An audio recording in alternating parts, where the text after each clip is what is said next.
Bonjour. Alors hier, nous avons parlé de la répartition des visiteurs sur votre site web. Donc 2 qui achètent, 2 qui achètent à la concurrence et 6 qui achèteront plus tard. Donc ça implique une chose que vous allez tout de suite comprendre, c'est qu'en fait il existe un processus de décision d'achat qui s'étale dans le temps, où les visiteurs vont passer d'un état on ne vous connaît pas. Alors je vais mettre ma main là parce qu'en fait ça va être inversé sur la vidéo et ce sera plus facile. Donc de on ne vous connaît pas jusqu'à on achète à la concurrence ou à vous. Donc pendant tout ce processus, on va effectivement essayer d'identifier des jalons qui vont nous permettre d'être présents au bon moment, au bon endroit pour avoir une influence positive sur le prospect. Et quand je dis influence positive, le but du jeu, c'est que ces 6 prospects dont on parlait hier, qui sont venus sur votre site mais qui achèteront plus tard, fassent partie du groupe des 2 qui vous achètent à vous, plutôt que du groupe des 2 qui achètent à la concurrence. C'est le but du jeu. Donc voilà, donc on va identifier des jalons qui vont être un petit peu répartis sur cette ligne de processus de décision d'achat, et à chaque jalon, on va essayer de proposer un contenu qui va être pertinent, adéquat et qui va avoir tendance à influer le visiteur dans votre sens.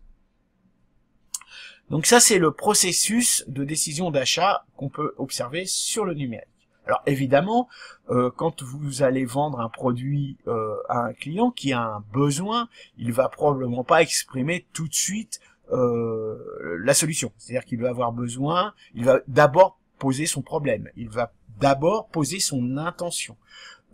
Après, charge à vous de prendre ce prospect par la main et de le guider doucement vers votre solution, en lui démontrant ses avantages, en l'informant, voire en le formant, et en lui démontrant donc votre expertise, contenu expert, en lui démontrant que vous êtes une société plutôt digne de confiance, contenu émotionnel, et en lui démontrant que vous êtes une société qui va être plutôt performante également en termes de commercial pur et dur, c'est-à-dire en termes de rapport qualité-prix, garantie de qualité des produits, etc., etc., contenu promotionnel.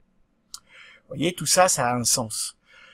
Donc en fait, au cours de cette longue ligne de processus de décision d'achat, il faut que vous identifiez les différents jalons que vont traverser vos clients et qu'à chaque fois, vous soyez présent sur le web avec une réponse et un contenu qui va leur permettre de passer à l'étape suivante, au jalon suivant, en ayant en tête, et de plus en plus, que vous êtes forcément la meilleure entreprise pour répondre à son intention initiale.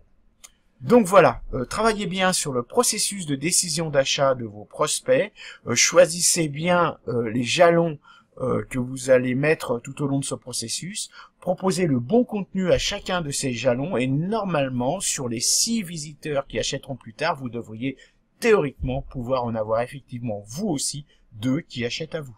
Sur ce, je vous souhaite une bonne journée et je vous dis à demain.